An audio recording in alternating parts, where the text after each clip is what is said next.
Bonjour Jean-Paul Bedbez. Bonjour. Les profits derrière l'inflation, c'est nouveau? C'était nouveau. Ça a été une thèse qui a eu un effet de mode pendant quelques temps. Quand on a vu les prix augmenter brutalement jusqu'à 8 ou 10% aux États-Unis ou en zone euro, après le Covid, on s'est dit, ça y est, on a le coupable. Si l'inflation arrive, c'est parce que les profits se remettent à monter et à gonfler indûment. Ce sont les profits qui sont derrière l'inflation. Voilà l'ennemi. Et bien entendu, on s'est rendu compte que ce n'est pas ça qui se mettait en place, tout simplement parce que pendant la période de Covid, l'économie s'est arrêtée, les gens se sont enfermés chez eux, la production a chuté, et pendant cette période-là où les gens ont épargné par force, il y a eu en même temps, en plus, beaucoup de soutien des banques centrales pour éviter le pire. Donc on a eu en même temps beaucoup d'épargne d'un côté, de fermeture de ce même côté, et de l'autre côté des productions, des offres qui étaient arrêtées.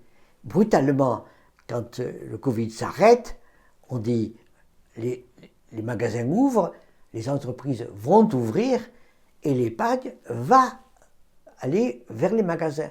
Et c'est à ce moment-là que la production n'arrive pas à suivre par rapport à la demande, et c'est à ce moment-là que mécaniquement les prix se mettent à monter. Ce n'est pas une inflation des profits, c'est une inflation en quelque sorte du déversement de cette épargne qui, pendant quelque temps, va acheter des produits, des biens et des services qui n'arrivent pas à être produits en quantité suffisante pendant quelque temps.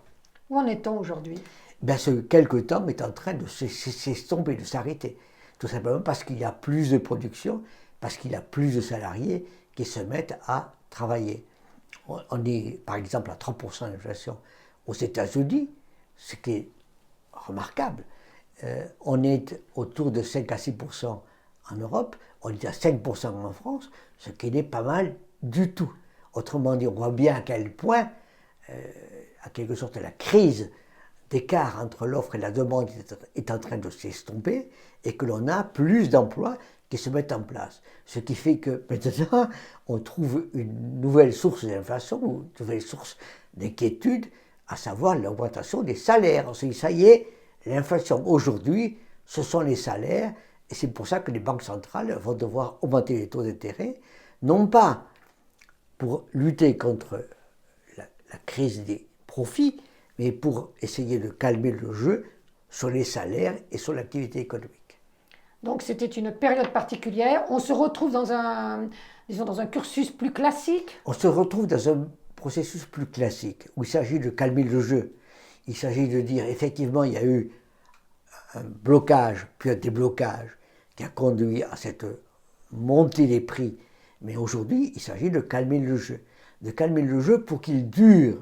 C'est ça l'idée. C'est-à-dire qu'il y ait plus de gens qui arrivent à l'emploi, plus de formation, plus d'investissement, plus d'innovation, de telle sorte que l'on puisse déglutir cette crise de Covid avec les autres, bien sûr, dans une situation qui serait durablement liée à 2% d'inflation. Autrement dit, la hausse des taux d'intérêt que nous vivons et que nous allons vivre n'est plus liée, comme avant, à calmer le jeu, en quelque sorte, de la montée des profits. Elle est liée au fait qu'il faut que peu à peu ces profits s'estompent et s'utilisent pour aller vers l'investissement et les salaires, mais sans excès. Autrement dit, on est en train de rentrer dans une logique en quelque sorte d'apaisement, apaisement des prix, apaisement des salaires, pour faire en sorte qu'il y ait plus d'activité économique durablement. Merci Jean-Paul Bedbez. Je vous invite à vous abonner, je vous invite à liker, je vous invite à en parler, je vous invite à faire des commentaires. Donc, je vous invite. Merci.